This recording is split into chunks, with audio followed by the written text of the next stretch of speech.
నమః. దైవం మానుష రూపేణ అని అంటారు. అది నిజంగా ఇటువంటి మహనీయుల దివ్య గాథలతో స్పష్టమవుతుంది. ప్రతి ఒక్కరం ఈ భూమి మీద జన్మించిన తరువాత మన జీవనోపాధికి కష్టపడుతూ ఉంటాం. కానీ తన కోసమే కాకుండా అనునిత్యం అనుక్షణం తోటి మానవుల కోసమే కష్టపడ్డ ఘనత శ్రీ కొసరాజు హరినాథ విఠల్ గారిది. 1947వ సంవత్సరం జనవరి 12వ తేదీ శ్రీ వెంకట కృష్ణయ్య వెంకట్రావమ్మ దంపతులకు 5వ సంతానంగా కురుమద్దాలి గ్రామంలో జన్మించారు. బాల్యం నుంచే ఆధ్యాత్మిక వాతావరణంలో పెరగడం, తన ఇంటి ధర్మాధర్మాల గురించి తెలుసుకుంటూ చిన్నమ్మగా పిలవబడే రాజేశ్వరమ్మ గారు అవధూత ఆశ్రమంలో చేస్తున్న మానవ సేవకు ఆకర్షితులై అమ్మ చేసే సేవా కార్యక్రమాల్లో చురుగ్గా పాల్గొనేవారు. వారి ఆసక్తిని గమనించిన చిన్నమ్మ 10వ తరగతిలోనే మంత్రోపదేశం ఇప్పించగా కేవలం కొద్ది సమయంలోనే దాన్ని జపం చేసి అప్పజెప్పేశారు.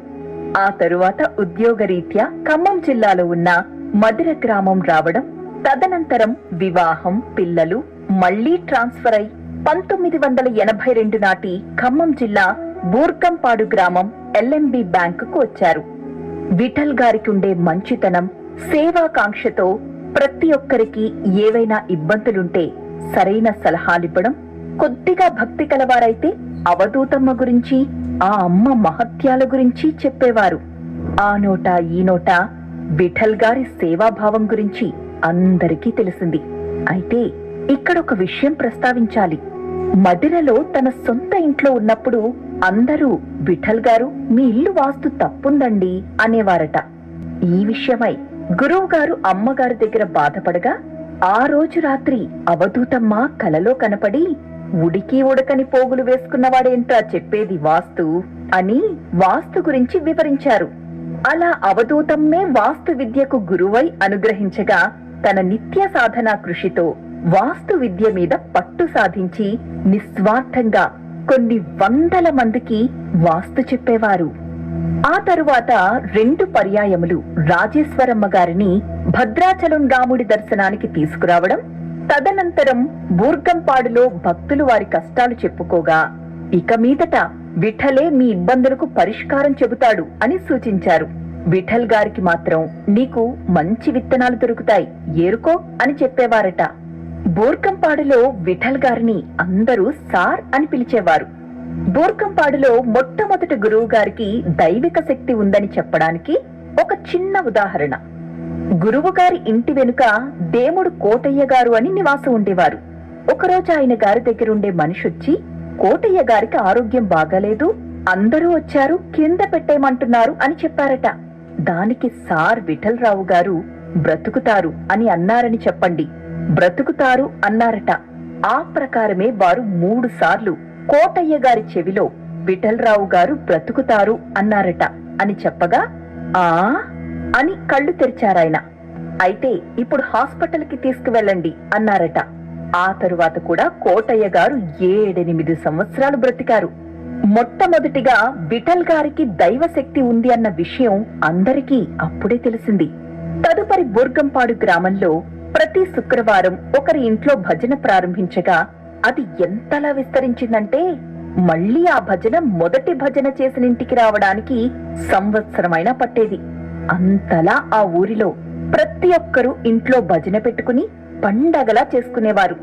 అలా భజన చేసుకోవడానికి, అవధూతమ్మను పూజించుకోవడానికి అనువైన స్థలం, అమ్మ అనుగ్రహంతో, గురుదేవుల మీద వాత్సల్యంతో దానములలో మేటి అయిన డాక్టర్ చెన్నం సత్యనారాయణ గారు స్థలం ఇవ్వడం, అది క్రమేణా ఆశ్రమ స్థాపనకు బీజం పడేలా చేసింది. 25/11/1984 రాజేశ్వరమ్మ చేతుల మీదుగా ఆశ్రమ శంకుస్థాపన చేయడం, మొదటిగా ఒక పాక వేసుకోవడం, అమ్మ ఆజ్ఞానుసారం 1985వ సంవత్సరం రామనామ సప్తాహం గురువులు ప్రారంభించడం జరిగింది. 1985వ సంవత్సరం రాజేశ్వరమ్మ శివైక్యం చెందగా తన తల్లి, గురువులు లేకుండా పూజించలేనని 1986 జూన్ 11వ తేదీ అవధూతమ్మ విగ్రహంతో పాటు రాజేశ్వరమ్మను కూడా విగ్రహ ప్రతిష్ఠ చేసి తన గురుభక్తిని చాటుకున్నారు. ప్రతిరోజు ఉద్యోగం తరువాత సాయంత్రం 7 గంటల నుంచి తెల్లవారుజామున 5 గంటల వరకు నిరంతరాయంగా నిద్ర మానుకుని ఆశ్రమానికొచ్చే భక్తుల కోసం అక్కడే కూర్చుని వారి సమస్యలు ఓపికగా విని పరిష్కారం చూపించేవారు.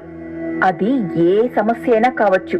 కుటుంబం, వ్యక్తిగతం, ఇంటి పొలాలు, ఇలా ఒక్కటేమిటి, ఆ కష్టాల ఊబిలోంచి బయటపడేయడానికి నిరంతరం తన విద్వత్తుతో, జ్ఞానంతో కృషి చేసి అమ్మ శక్తిని వివరించి అమ్మ దగ్గర సేవ చెయ్యమని, ధర్మ మార్గంలో నడుచుకోమని సూచించేవారు. పిల్లలను విద్య దిశగా ప్రోత్సహించి అభివృద్ధి దిశగా బాటలు వేసేవారు. అన్నదానం అంటే గురువులకు ఎంతో ప్రీతి. భక్తులెవరు ఆశ్రమానికొచ్చినా సరే కడుపు నిండా భోజనం పెట్టమని ఆదేశించేవారు. నిత్య విధిగా ప్రతి శుక్రవారం అన్నదానాన్ని జరిపించేవారు. గురువుగారు జరిపించిన వివిధ పూజా కార్యక్రమాలు 2/1/1990 నుండి 10/1/1991 40 రోజులు కోటి బిల్వార్చన జరిపించారు. వేల కోట్ల ఏనుగుల మహాదానం, వందల యాగాలు మరియు కోటి కన్యల కన్యాదాన ఫలితం శివునికి అర్పించే ఒక బిల్వ పత్రంతో సమానం అంటారు. మరి కోటి బిల్వాలతో అర్చన సంకల్పం ఎంతో అకుంఠిత దీక్షతో ప్రారంభించి ముందుగా అటవీశాఖ అనుమతి తీసుకుని అడవిలో బిల్వ వృక్షాలు అడగగా కేవలం 10ల సంఖ్యలో లభ్యం కావచ్చు, 100ల్లో అయితే కష్టం అన్నారట. అయితే గురుదేవులకు అమ్మల మీద ఉన్న అచంచల విశ్వాసంతో భక్తులందరితో అమ్మలకు జై కొట్టించి అడవికి పంపగా ఎటు చూసినా వారికి బిల్వ వృక్షాలే కనపడ్డాయట. అలా ఎలా సమకూరాయో మారేడు దళాలు. 1,000,000 కంటే ఎక్కువ మారేడు దళాలతో పూజ చాలా వైభవంగా గురువుగారు జరిపించారు. తదుపరి కార్యక్రమం కోటి కుంకుమార్చన 15/2/1991 నుండి 5/1/1992. ఆశ్రమ ప్రారంభం నుంచి గురువుగారు చందాలు అడగకూడదు అనే నియమాన్ని ఖచ్చితంగా పాటించి భక్తులను పాటించమని ఆదేశించారు. అయితే సకల సౌభాగ్యములు ఇచ్చే కుంకుమార్చన ప్రారంభించే సమయానికి బిల్వార్చనకు చేసిన అప్పు తీరలేదు. అయినా సరే తన అకుంఠితమైన దీక్షతో కుంకుమార్చన మొదలుపెట్టగా అమ్మ అనుగ్రహించినట్టుగా 3వ రోజు పూజ చేసిన కుంకుమ రాశిపై అమ్మ అడుగు, పాదముద్ర బయటకు వేసినట్లుగా కనిపించింది. అది చూసిన బ్రాహ్మణులు నివ్వెరపోయారు.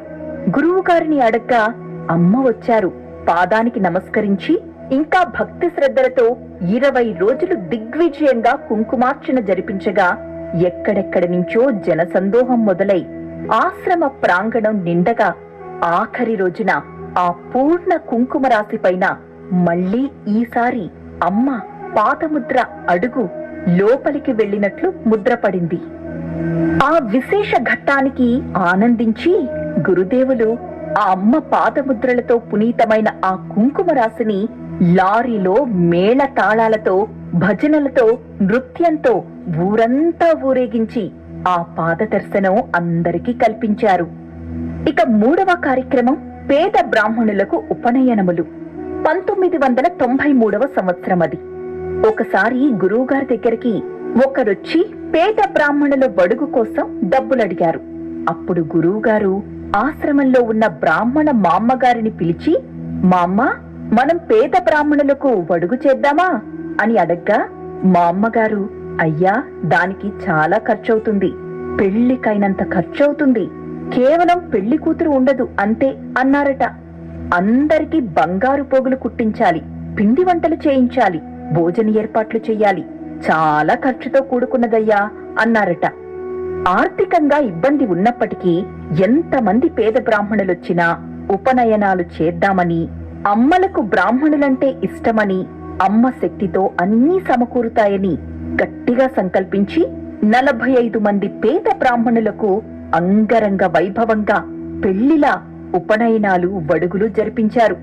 అప్పుడు వడుగులు చేయించుకున్న బ్రాహ్మణులు నేటికి కొంతమంది ఆశ్రమానికొచ్చి గురువర్యుల ఔదార్యాన్ని నెమరు వేసుకుని నమస్కరిస్తారు. ఇక 4వ కార్యక్రమం శ్రీ చండీ యాగం 5/4/1996 నుండి 14/4/1996. శక్తి ప్రదాయిని, ఆపదల నుంచి రక్షించే ఆ అమ్మ అనుగ్రహానికి ప్రధానమైన శ్రీ చండీ యాగం గురువర్యులు సంకల్పించి జరిపించారు. ఈ యజ్ఞంలో భక్తులందరినీ భాగస్వామ్యులు చేసి ప్రతిరోజు గోపూజ, భజనలు, సత్సంగాలు, కవి సమ్మేళనాలు, వైద్య శిబిరాలు నిర్వహించి పెద్దలను, బ్రాహ్మణులను, కవులను సత్కరించి భజనతో మానసిక ఉల్లాసాన్ని కలిగించి ఆధ్యాత్మిక శక్తిగా, ఆరోగ్య ప్రదాతగా నిలిచి విజయవంతంగా ఆ చండీ యాగాన్ని పూర్తి చేశారు. మరొక కార్యక్రమం శ్రీ గణపతి యాగం, శ్రీ లక్ష్మీ యాగం. 2003వ సంవత్సరంలో ఈ యాగాల్ని జరిపించారు. సాక్షాత్తు ఆ విఘ్నేశ్వరుడు కైలాసం నుంచి విచ్చేసినట్టుగా వైకుంఠం నుంచి శ్రీ మహాలక్ష్మి వారే కదలి వచ్చారా అన్నంత అద్భుతంగా మూర్తులను నిలిపి భక్తులందరితో కన్నుల పండుగగా యాగాన్ని జరిపించి విశేషమైన అన్నదానం చేసి ఈ మహత్ అవకాశాన్ని భక్తులందరికీ కల్పించారు. శ్రీ లక్ష్మీ నారాయణ కళ్యాణం 2004వ సంవత్సరం.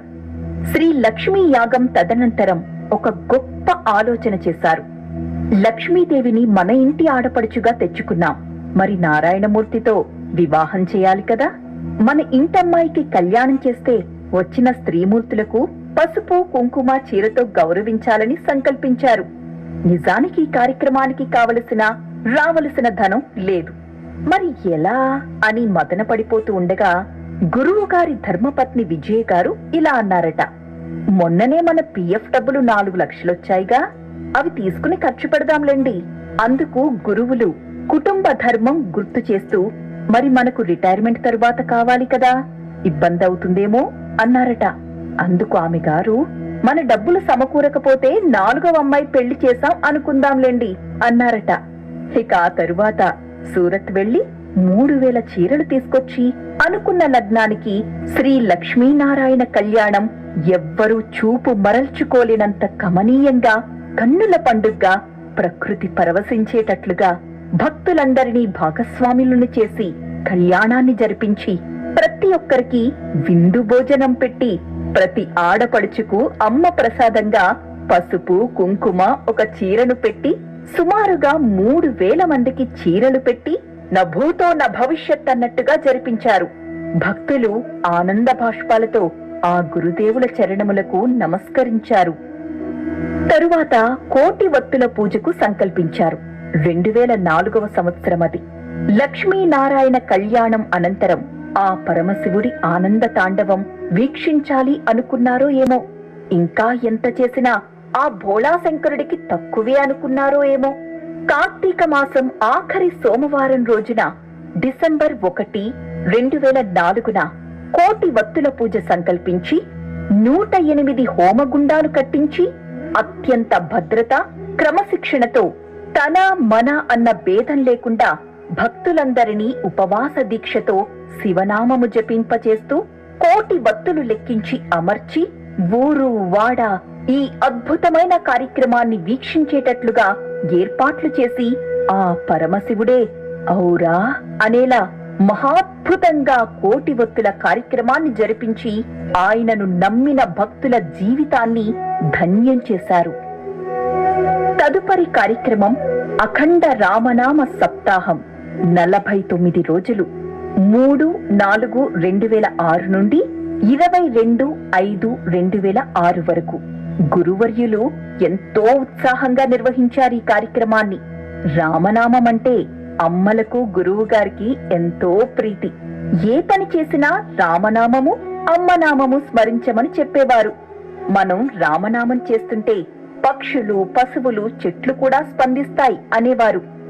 ఎన్నో ఏకాహాలు, సప్తాహాలు చేసినా సప్తాహాలు చేయ సంకల్పించి ఎంతో రమణీయంగా వీణుల విందుగా జరిపించారు. రామనామ తన్మయత్వంతో నృత్యం చేసే ఘట్టం చూస్తే ఇది కదా ఆనందం అని అనిపించకమానదు. అంత చక్కటి రామనామాన్ని మనస్సు, తనువు పులకరించేలా భక్తులందరూ 49 రోజులు రామనామ సేవ చేసి ధన్యత పొందారు. తదుపరి కార్యక్రమం కోటి పుష్పార్చన. ఈ కార్యక్రమం 11/11/2007 నుండి 21/11/2007 వరకు జరిగింది. సాక్షాత్తు ఆ వైకుంఠనాథుణ్ణి అమ్మతో పాటుగా ఆశ్రమంలో తన భక్తితో ప్రేమతో కట్టేద్దాం అనుకున్నారో అన్నట్లుగా గురువుగారు ఈసారి కోటి పుష్పార్చనని సంకల్పించారు. గురువుగారి మాటే శాసనంగా శిరోధార్యంగా భావించి గురుబిడ్డలు భక్తులు ఎంతో ఉత్సాహంగా రేయింబవళ్లు శ్రమించి సేవ చేసి ఆనందంగా భక్తితో కోటి పూలు సమకూర్చి పూజించి మిక్కిలి ఆనందంతో ఇలా చెప్పారు. ఆ రోజు మా గురుదేవులను చూసినప్పుడు గురువుగారికి పరమాత్మ మీద ఉన్న అపారమైన ప్రేమ, భక్తుల పట్ల ఉన్న వాత్సల్యం, ఆయన దివ్య తేజస్సుతో ప్రకాశిస్తూ ఉండగా సాక్షాత్తు ఆ శ్రీమన్నారాయణుడే మూర్తీభవించినట్లుగా మమ్ములందరినీ ఆ గురుదర్శనం ముగ్ధులను చేసింది అని. అంతేకాకుండా రామ అంటే బూతు అనే సంస్కృతిలో నడుస్తూ నిత్యం తగాదాలు విద్వేషాలతో కొట్టుకుంటున్న ఎన్నో ఊర్లలో తన బోధనలతో ఆధ్యాత్మిక శక్తితో తగాదాలు రూపుమాపే, విద్వేషాలు చల్లార్చి భక్తి రుచి చూపించి సన్మార్గంలో నడిపించగా భక్తుల అభీష్టం మేరకు పాతకాచారంలో కొణిజర్ల మండలంలో శ్రీరామ అవధూత ఆశ్రమాన్ని స్థాపించి అమ్మల విగ్రహ ప్రతిష్టాపన చేసి చండీ యాగము 2 పర్యాయములు మరియు రామాయణ ఇతిహాసం దృశ్య రూపంలో రామలీలలు వేయించి ఊరందరితో రామనామంతో నృత్యం చేయించారు. అంతేకాదు ఎన్నో ఏకాహాలు సప్తాహాలు, ప్రతి సంవత్సరం అమ్మల ఆరాధనలు, వార్షికోత్సవాలు, విశేషమైన అభిషేకాలు, గణపతి మరియు దసరా నవరాత్రులు, 2వ శ్రావణ శుక్రవారం పసుపు కుంకుమ జాకెట్ ముక్క అమ్మ ప్రసాదంగా ఇవ్వడం, ఇంకా ఎన్నో గుప్తదానాలు అన్నదానాలు చేయించేవారు.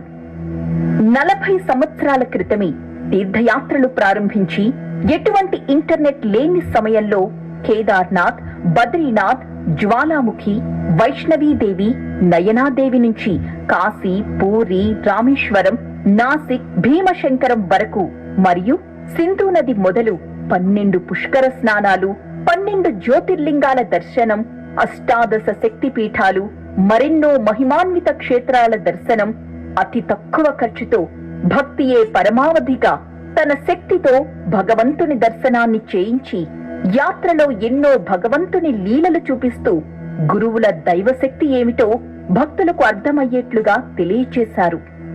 ఆర్థిక స్తోమత లేని వారిని, ముసలివారికి సైతం ఉచితంగా యాత్రా భాగ్యాన్ని కల్పించి ప్రక్కనే ఉన్న పట్టణం కూడా దాటడం తెలియని వారికి సైతం ఎన్నో నదీ స్నానాలు, కుంభమేళా స్నానాలు మరియు దర్శనాలు చేయించారు. ఇలా అలుపెరగని బాటసారిలా నిరంతరం కృషి చేస్తూ నిత్యం భక్తుల కష్టాలను తన కష్టంగా భావించి శ్రమిస్తూ అలసిన తన ప్రియమైన బిడ్డను ఆ ఇద్దరమ్మలు 23/2/2008న వారిలో ఐక్యం చేసుకోగా భక్తులకిచ్చిన మాటకు కట్టుబడి భౌతిక దేహానంతరం దైవ శక్తిగా సంరక్షిస్తున్న గురుదేవులను ఏమని అభివర్ణించం? ఆయన మహిమలు ఎన్ని చెప్పినా, ఎన్ని రోజులు చెప్పుకున్నా సరిపోవేమో. అందుకే ఆ దేవుడిని ప్రేమగా పిలుచుకోవాలని భక్తులందరూ వారి మనమండ్లకు ముద్దుగా హరిహర మహదేవ్, హరిశివ నారాయణ, హరిహర కార్తికేయ, శ్రీహరణ్ సాయి అని, ఇంకా గౌరవార్థం జయ హరినాథ విఠల్ అని, మనవరాళ్లకైతే హరారాధ్య, హర్షిణి అని నామకరణం చేసుకుని నిత్యమూ జపిస్తూ ఉన్నారు. చివరిగా మా ప్రాణమున్నంత వరకు ఏమిచ్చి మేము రుణం తీర్చుకోగలం? కేవలం శిరస్సు వంచి మీ పాదాలకు నమస్కరించడం తప్ప నిత్యం